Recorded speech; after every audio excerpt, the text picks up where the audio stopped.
The Somali jihadist group called al-shabaab carried out a couple of bombing attacks in the Ugandan capital, Kampala, late Sunday night, killing an estimated 74 civilians who were just watching the World Cup finals.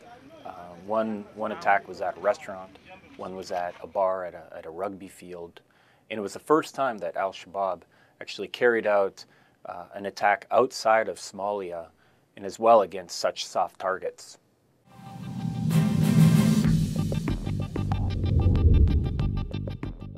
Al-Shabaab is otherwise known as the Youth in Somalia, and it's a militant organization that grew out of an Islamist group that controlled Somalia back in 2006. That group was first called the Islamist Courts Union. Later on, it became known as the Somalia Islamic Courts Council. And that group of Islamists overthrew the government that was seated at Mogadishu at that time and installed themselves in power.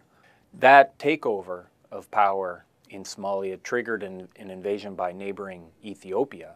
Now this force, al-Shabaab, grew up during that time out of that moderate Islamist force, but it was radical elements that hived themselves off and created simply an insurgent movement that has since been at war against the Somali government and neighboring forces that are backstopping the Somali government.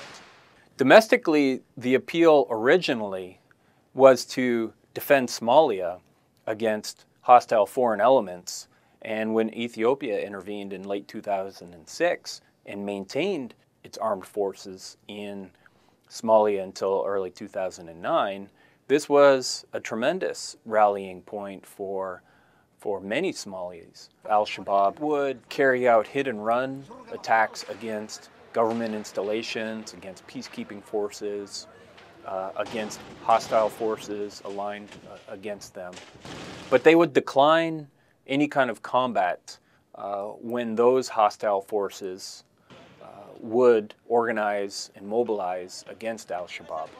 But in addition to the nationalist elements of al-Shabaab, there are the foreign jihadist elements that have trickled into Somalia over the last couple of years to take part in the jihadist fight in that country.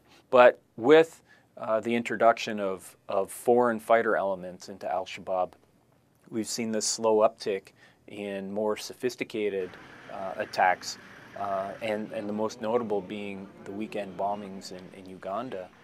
Al-Shabaab is currently based in a few places. It doesn't maintain any single area of operation, but it definitely has elements in Mogadishu, the capital of Somalia.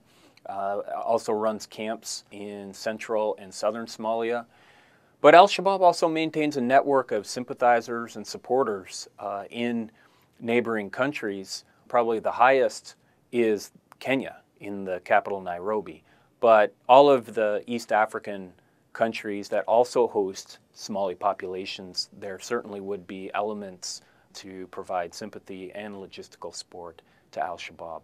With a transition into the transnational realm and the carrying out of much more sophisticated attacks such as suicide bombings in Uganda, al-Shabaab may be relying less on support from ordinary Somalis and trying to boost their support from international or global jihadists who can look to Somalia as the latest environment for jihadism.